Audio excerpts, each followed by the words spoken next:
Okay, तो फ्लिपकार्ट का cell कल से शुरू हो गया है और कल एक इंसिडेंट हो गया था, इसलिए मैं ये सीरीज़ कंटिन्यू नहीं रख पाया, नहीं तो पहले के सालों में मैंने रखी थी। लेकिन कोई बात नहीं, अभी से कर देते हैं।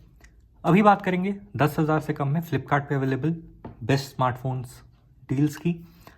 सिंपल सी बात है, हर ब्रांड में बेसिकली एक स्मार्टफोन का एटलीस्ट रिकमेंडेशन मिल जाएगा, तो आप अपनी ब्रांड प्रेफरेंस भी अगर आप हिसाब से है खरीदना चाहते हो तो वो भी आप देख सकते हो।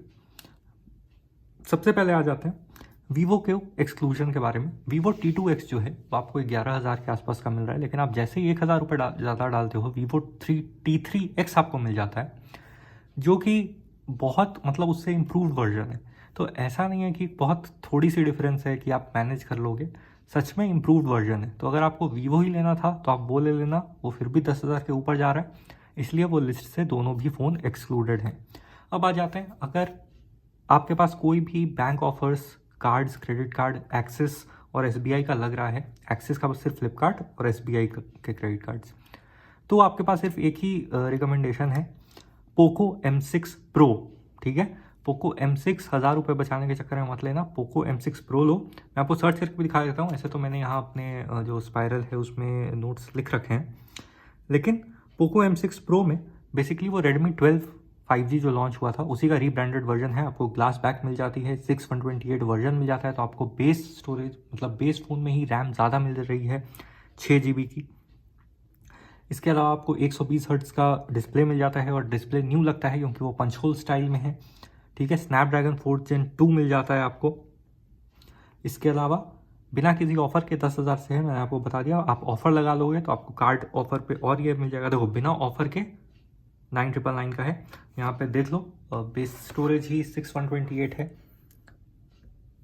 फुल HD+ डिस्प्ले है, 120 हर्ट्ज की, 5000 mAh बैटरी, 4 Gen 2, ये सब मैंने बता दिया। 50 मेगापिक्सल का मेन कैमरा है। डिज़ाइन लैंग्वेज आप देख लो, सही है मेरे हिसाब से। अब चलते हैं, जो मैंने बताया कि अगर आपको पोको ब्रांड पे उतना भरोसा नहीं हो पा रहा है क्योंकि उसके, सही बात है भाई, उसके इश्यूज थे, तो आप इसका जो दूसरा भाई है रेडमी 12 5G, आप वो देख सकते हो। वो आपको ऑफर लगाने के बाद 10,000 का मिलेगा, तो वो आप देख लेना अगर आपके पास ऑफर्स हैं तो। बिल्कुल same specification, glass back, full HD+, 90 hertz की display, 4/128 version, Snapdragon 4 Gen 2, 50 megapixel का कैमरा, 5000 mAh की बैटरी। ठीक है, इसके बाद आ जाते हैं सैमसंग के ऊपर। यहाँ पे आप शॉर्ट में देख लो, ये 11,999 का है बिना ऑफर के, और आप जैसे ही ऑफर्स लगाते हो तो आपको ये 10,000 में मिल जाएगा। ठीक है, 4/128 से शुरू हो रहा है और 4 Gen 2, बिल्कुल पोको M6 प्रो की तरह। सैमसंग बहुत लोग पसंद करते हैं, उसमें आपके पास एक ऑप्शन निकल के आता है न्यू में। देखो, अगर आप ओल्ड के साथ जाना चाहते हो, वो सिर्फ 500 रुपये का डिफरेंस हो रहा है, तो मैं ये नहीं समझ पा रहा हूँ कि 500 रुपये बचाने के लिए आप पुराने वर्जन के साथ क्यों जाना चाहते हो, जबकि डिफरेंसेस साफ तौर पे क्लियर हैं, क्योंकि आप प्राइस भी तो देखोगे। और सबसे बड़ी बात, F15 मतलब जो इनका न्यू लॉन्च है, उसके साथ चार्जर आपको सिर्फ 1 रुपये में मिल रहा है। आपको पता होगा कि सैमसंग ने चार्जर देने बंद कर दिए हैं, तो ये जो F15 है, इसमें आप चार्जर सिर्फ 1 रुपये दे के ले सकते हो। मैं आपको अभी तुरंत ऑफर दिखा देता हूँ। मान लो हमने यही कलर सेलेक्ट किया और ये यहाँ पे अगर आ गया है, तो यहाँ आप चार्जर का ऑफर देख पाओगे। मैं आपको सी मोर में दिखा देता हूँ, ये देखो, गेट सैमसंग चार्जर एट ₹1। ठीक है, TNC भी आप पढ़ लेना, लेकिन बहुत ईजी है TNC, तो आपको यही लेना चाहिए, क्योंकि अगर आप F14 के साथ जाते हो तो आपको खर्च है चार्जर के ऊपर, है ना। तो इसलिए इसमें तो आपको सबसे बड़ा पॉइंट तो यही दिख रहा है। 90 हर्ट्ज की सुपर एमोलेड डिस्प्ले मिल जाती है, 6000 mAh की सबसे बड़ी बैटरी मिल जाती है, सबसे अच्छा सॉफ्टवेयर सपोर्ट मिल जाता है इस पूरे प्राइस रेंज में। ठीक है, मीडियाटेक का प्रोसेसर है, लेकिन बाकी भी आने वाले फ़ोन्स में आप देखेंगे कि मीडियाटेक का ही 6100+ प्रोसेसर यूज़ हो रहा है उसमें भी, तो वो कोई बहुत बड़ी बात नहीं है। तो सैमसंग के साथ अगर आप जाना चाहते हो तो चार्जर का यहाँ कॉस्ट नहीं है, ये ऑफर को कंसिडर करो ज़रूर से, और F14 की जगह आप F15 के साथ जाओ। हाँ, ये थोड़ा पुराना ही लुक आता है, ये बात सही है आपकी कि अभी भी इसमें नॉच है। होपफुली नेक्स्ट ईयर वो बजट रेंज में भी आपके लिए ले आएंगे पंच होल। और अगर आपके पास सच में ज़्यादा रुपए हैं, मतलब अगर आप इसका बेस प्राइस भी पे करने के लिए तैयार थे, तो मेरे हिसाब से आपको सैमसंग F34 के लिए जाना चाहिए। ठीक है, सैमसंग F34 जो है वो एक्स्ट्रा, इसके ऊपर से एक्स्ट्रा प्रीमियम फीचर्स भी लेके आता है, जैसे आपके पास NFC हो गया, आपका सैमसंग फुल फंक्शनल वॉलेट हो गया, है ना। तो आप वो अगर देखोगे तो वो जो है वो आपको बेटर डील निकल के आएगी, मतलब वैल्यू फॉर मनी के हिसाब से, ठीक है। ये भी आप देख पा रहे हो, ये F34 है, ठीक है, पिछले साल का मिड रेंज वेरिएंट, ये लोएस्ट प्राइस सिंस लॉन्च है आपके पास। तो ये आप क्लियर रखो, और 6 GB रैम है इसका बेस वेरिएंट। तो यहाँ पे भी ये जीत रहा है, ठीक है। बाकी सब भी इसमें सेम है, इसमें भी आपको एमोलेड डिस्प्ले मिल जाएगी, ठीक है। 6000 mAh की बैटरी, उतना ही 4 साल का आपको सॉफ्टवेयर सपोर्ट मिल जाएगा, 50 मेगापिक्सल का OIS कैमरा इसमें मिल जाता है। तो यहाँ पे ये जीत रहा है, क्लियर है। अब आ जाते हैं कि आप ये सब से तो ठीक है, लेकिन आप मोटो पे यकीन करते हो या आपको वीगन लेदर बैक चाहिए, तो आपके पास जो ऑप्शन निकल के आता है वो निकल के आता है मोटो का G34, ठीक है। मोटो का G34 जो है वो 2 वेरिएंट में अवेलेबल है, 4 GB रैम और 8 GB रैम। एक बात क्लियर कर लो, 8 GB रैम में आपको 2 फीचर एक्स्ट्रा मिलेंगे। आपको यकीन नहीं होता तो आप फिर से मतलब जाके यूट्यूब वीडियोस देख सकते हो। बेसिकली वो, और लॉन्ग टर्म के लिए वो बेटर भी रहेगा। अगर आप एक फ़ोन ले रहे हो लॉन्ग टर्म पर्पज से, तो 4 GB रैम थकने लगता है। मेरे पास खुद एक 4 GB रैम का फ़ोन है, वो अब मल्टीटास्किंग ना के बराबर करता है। आप जैसे ही हैवी ऐप्स ओपन करते हो, सारे ही ऐप्स रीलोड होते हैं, सारे के सारे, ठीक है। तो आप थोड़ा भी लॉन्ग टर्म देख रहे हो, 1 साल से ज़्यादा, तो आपको 8 GB रैम की तरफ वैसे भी जाना चाहिए।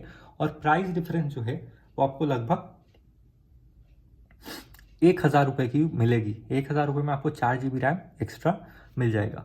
पहली बात तो आपको वीगन लेदर फिनिश मिल जाएगी, स्पेशली इस ग्रीन कलर में। इसका जो क्लासिक ब्लैक कलर है उसमें वीगन लेदर फिनिश नहीं है, मतलब मैंने तो जो यूट्यूब वीडियोस देखी थी उसके ऊपर में वैसा फील नहीं आया।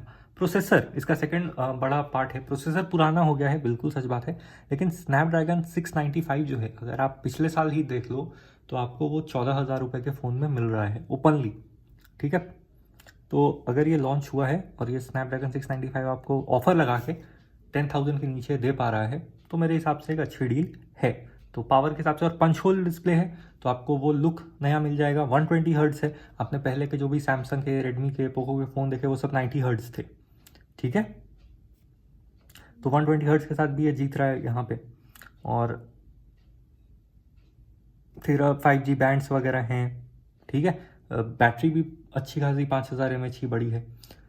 ये सब होने के बाद अब चलते हैं लास्ट ऑप्शन जो न्यू लॉन्च हुआ है रियलमी का, उसके बारे में शॉर्ट में बात कर लेते हैं। वो है रियलमी C65।